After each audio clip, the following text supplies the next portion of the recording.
Mom spent months searching for my brother. Then she sealed the doors.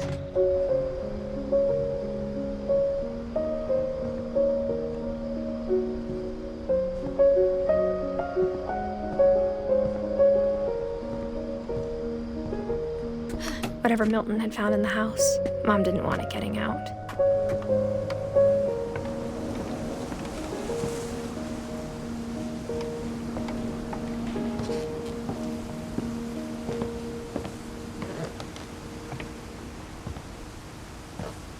Mom definitely blamed Edie, but I think Louis blamed himself.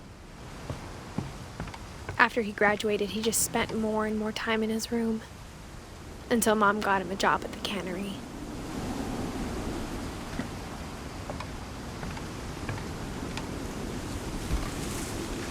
Everyone always told me to stay out of Louis's room, except Louis.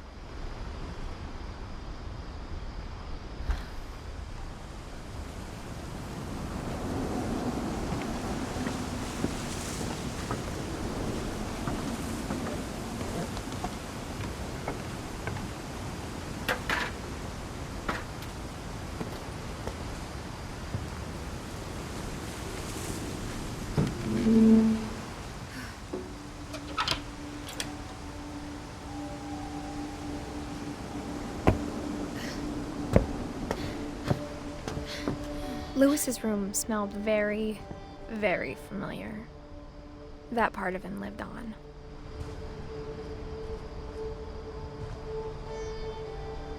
Louis and I spent a lot of time playing games together, but he was surprisingly bad at them. He died a lot.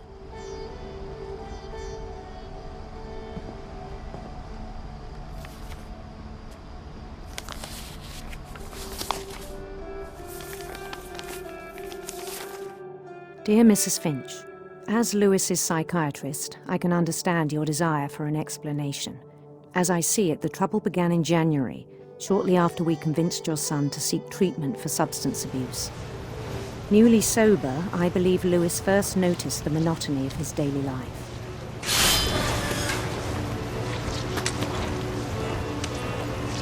He kept working at the cannery. But he withdrew part of himself. In our sessions, I saw the same behavior. His mind began to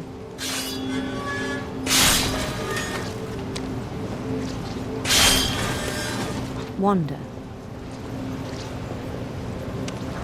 I asked him to describe it. He said he started small, imagining a labyrinth. He'd feel his way about.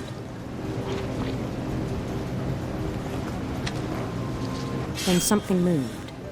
Bats. And toads.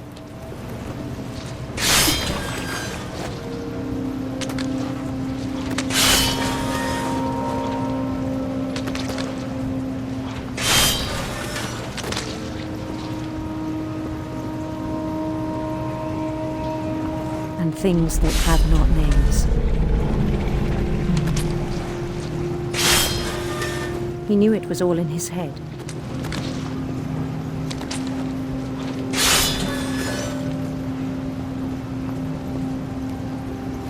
But he took it very seriously.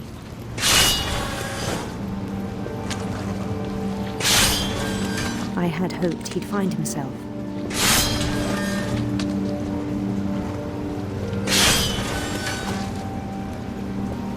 But he found something more.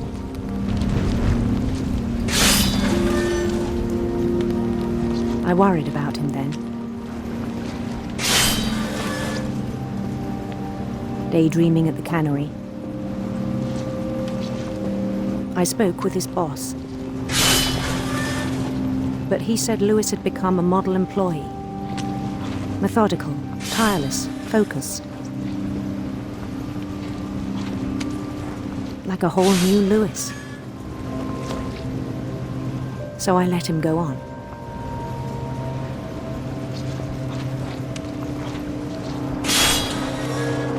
I even encouraged him. It seemed very promising at first. He told me he'd made a new friend.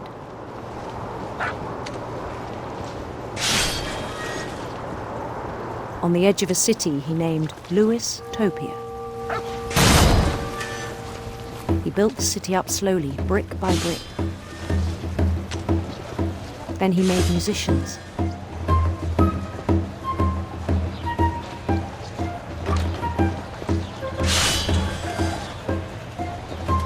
And songs for them to play. He talked about starting a band. And he was always humming something. Every day his imagination grew stronger.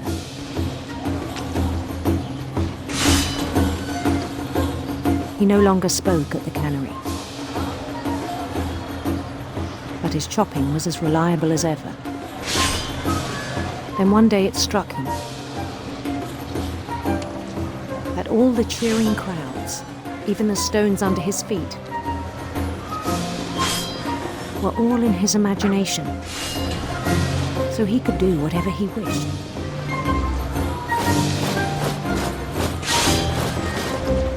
He held an election for mayor.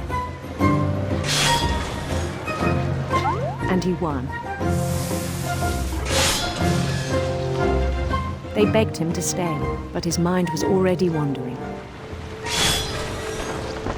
It became a game for him.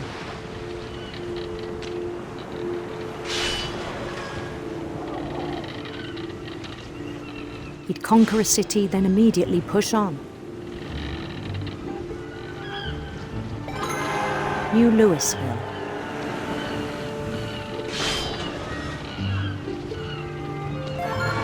St. Louis. He started drifting away from our reality.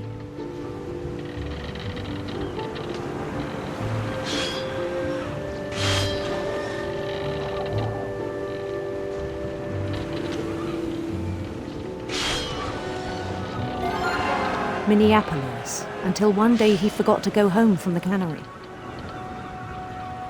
Even as his mother pleaded with him, part of Louis kept sailing on.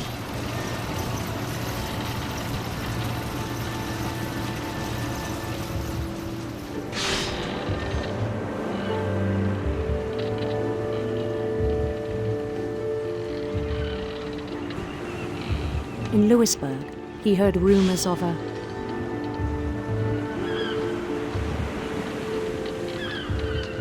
beautiful prince.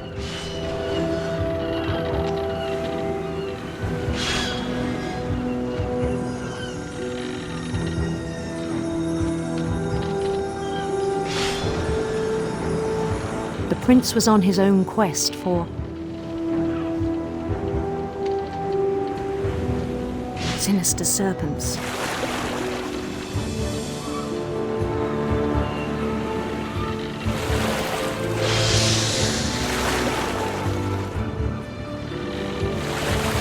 He followed the sound of his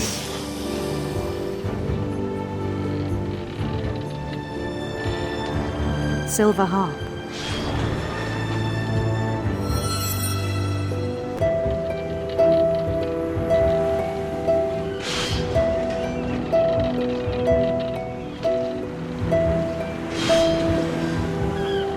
His chase led him to a golden palace east of the sun and west of the moon. Even then, his logic remained sound.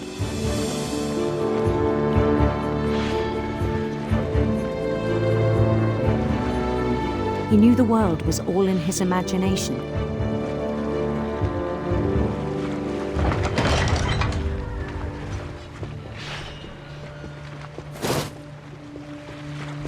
But he was so proud of having created it.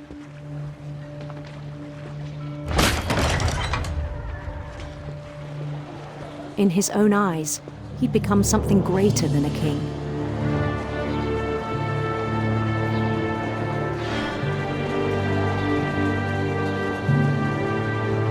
For someone who'd never known success in the real world, I think it was overwhelming. And then it struck him that that the real Lewis was not the one chopping salmon, but the one climbing the steps of a golden palace.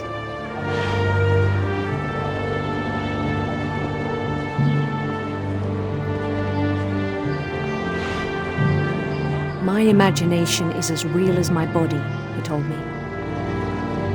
It was hard to argue with him.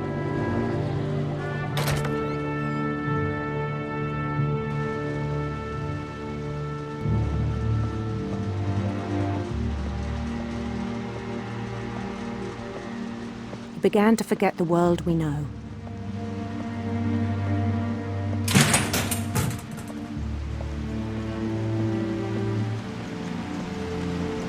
I think it pained him to remember Lewis, the cannery worker.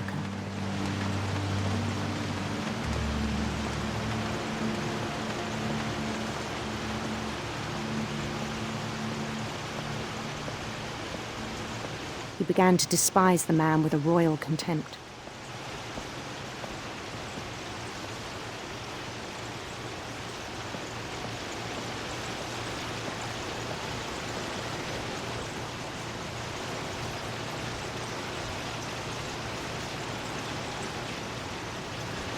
I still thought I could save him. Even after he said he was being crowned king over all the lands of wonder. The palace would be packed with his companions.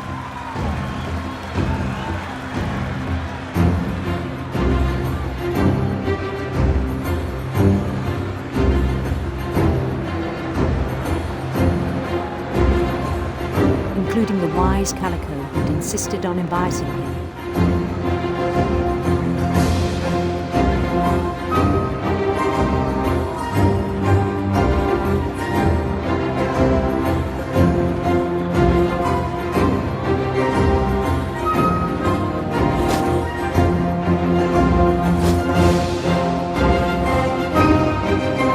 His prince waited, holding his crown.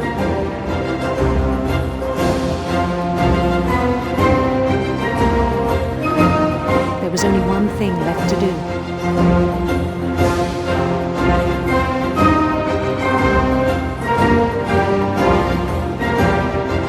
Bend down his head.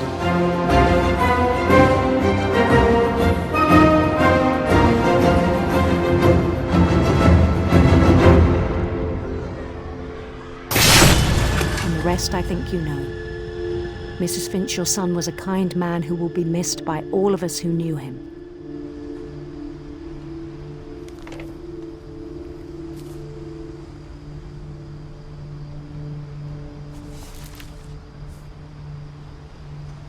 My brother was really cool.